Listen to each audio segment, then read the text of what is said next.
I guess in answering your question, I think I want to respond to what Steve was saying.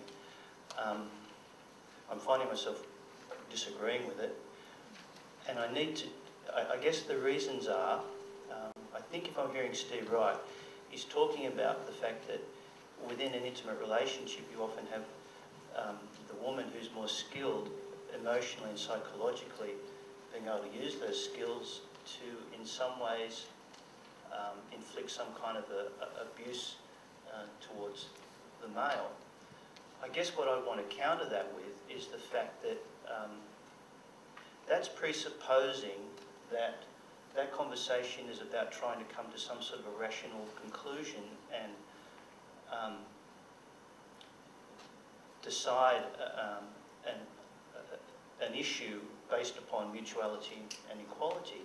Whereas my experience is that in those sorts of situations, the male is more often not interested in really working out a mutual solution, but more about wanting to have his way.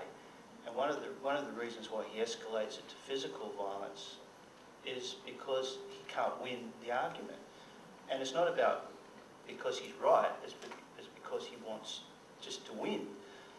So I think that when I look at it, I would be agreeing with what Danny was saying, what Steve was saying, really in terms of my experience, that it's hard. I see the woman's violence as being more of a reaction to a male's violence rather than the other way. It's very hard to consider how, when there's a structural imbalance of power, that most of the women's violence is trying to react to that. Rather than assuming that it's equal, I don't think that's really where it's at. That's not the place. But your question is about the experience of men and how, and most of the men I see do consider themselves victims. They do. That's one of the first things that they will be saying. As I think your stuff, Danny, is talking about when they call up, they want to talk about what their partners are doing, which to me is all part of the whole idea of minimising, denying and blaming. It's how I can get the focus off myself and put it onto the other person. And I think it's really been important to be able to go beyond that, to look beyond that initial claim of being a victim, to unpack it.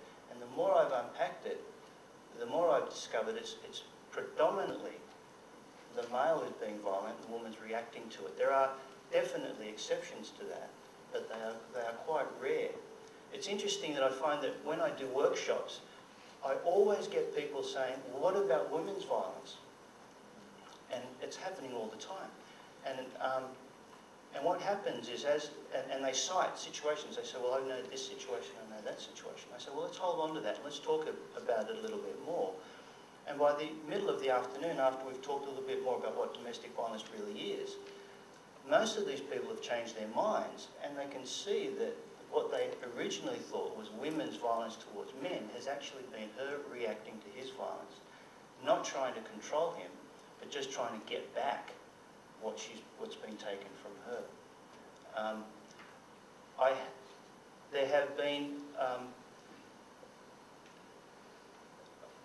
about 2 or 3 situations over the 15 years of my work where it's been completely, the woman has definitely been the perpetrator and the male has been the victim.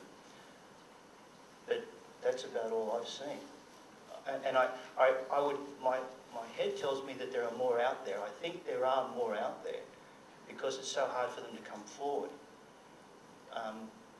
But the structures within our society are still set up in such a way that it's more the exception than the rule.